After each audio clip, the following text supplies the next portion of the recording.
Bonjour, bienvenue dans le cours d'électricité. Aujourd'hui, nous allons voir les notions de base d'électrostatique. Eh bien, je crois que tout le monde a vu un jour la foudre.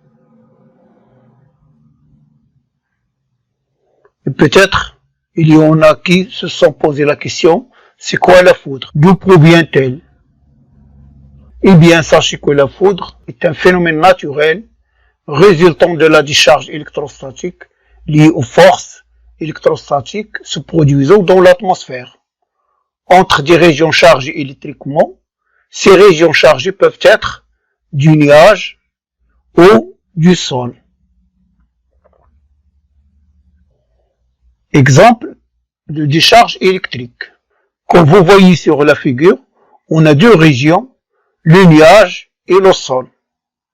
Le nuage peut être chargé par frottement avec un autre nuage.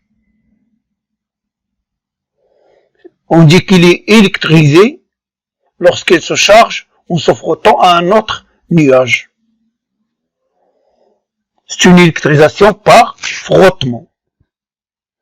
Donc, des charges négatives se sont groupées sur un côté du nuage. Sur l'autre côté, des charges positives. Le sol est naturellement chargé négativement.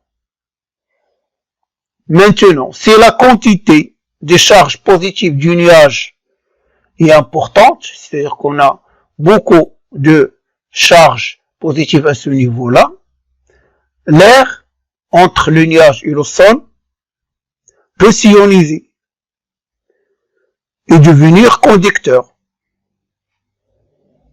Donc, lorsque l'air s'ionise, il devient conducteur et on dit qu'il y a une décharge électrique. C'est-à-dire quoi? C'est-à-dire naissance d'un courant électrique allant du nuage vers le sol. D'où l'apparition d'un éclair lumineux.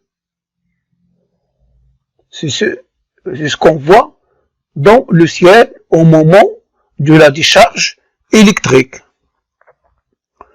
Ce phénomène de charge électrique plus l'éclair lumineux s'appelle la foudre. Dans ce cours, nous allons voir la nature des forces électrostatiques qui se manifestent entre des charges électriques, leurs caractéristiques principales et la loi de Coulomb qui les régit. Donc, en suivant ce cours, vous allez réaliser un certain nombre d'objectifs.